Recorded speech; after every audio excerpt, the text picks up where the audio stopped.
لقد ظهرت صورتين من التسريبات، أحدها قبر يحفر والأخرى صورة لزينب تظهر على أنها أصيبت، فما حقيقة ذلك؟ ومن سيموت؟ وهل حقا زينب أصيبت وستودعنا في الحلقة القادمة؟ هذه الأسئلة وأكثر نجيب عليها معكم في هذا المقطع.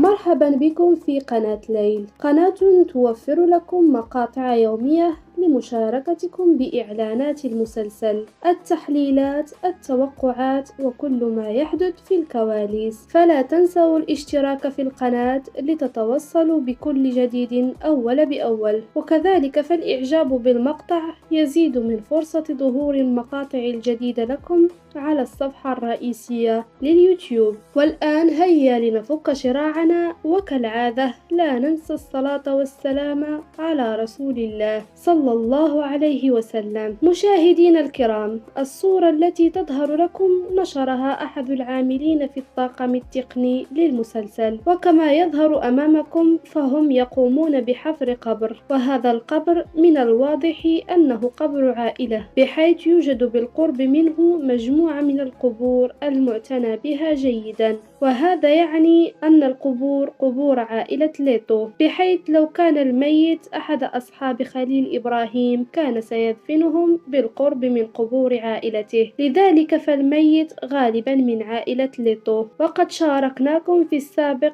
أن تامر على فوهة المسدس بعد التحريض الذي قامت به نديمة ضده، وقد ظهر فعلا على أنه أصيب في الإعلان، وإن لم تكن الإصابة مميتة، فإن لم يكن هو الميت فقد تكون ليلى التي أصبحت قوية في الحلقات الأخيرة، وقد تكون قوتها سبب موتها. من جهة أخرى قد يكون يفوز ليتو، رغم أنه لا تجمعه حاليا عداوة بأي أحد، إلا أنه قد يصاب برصاصة طائشة، رغم أن ذلك مستبعد. أما آسيا ورضوان والبقية فموتهم مستبعد جدا، لأنهم من أبطال المسلسل. أما الإصابة التي حصلت لرضوان لا بد أنه سيتجاوزها. أما من جهة خليل إبراهيم فهو الآخر من المتوقع أن يفقد أحد أصحابه في هذا الزفاف، بعيدا عن تيميل الذي شاركناكم بتوقعنا بخصوصه في المقطع الماضي، فقد ظهر في الحلقة أنه قد أحضر معه إلى الزفاف ذلك الصديقين اللذين يقفان عند الباب، ومن المحتمل أنهم هم من سيودعون في هذه الحلقة. هذا من جهة خليل إبراهيم. أما زينب فموتها مستحيل لأنها البطلة، والأمر وما فيه في هذه الصورة أنها قد تصاب برصاصة طائشة، وبذلك نرى خوف الجميع عليها وخاصة خليل إبراهيم. مشاهدينا الكرام، لا تنسوا مشاركتنا بتوقعاتكم وتحليلاتكم في التعليقات. نهاية المقطع، إلى اللقاء.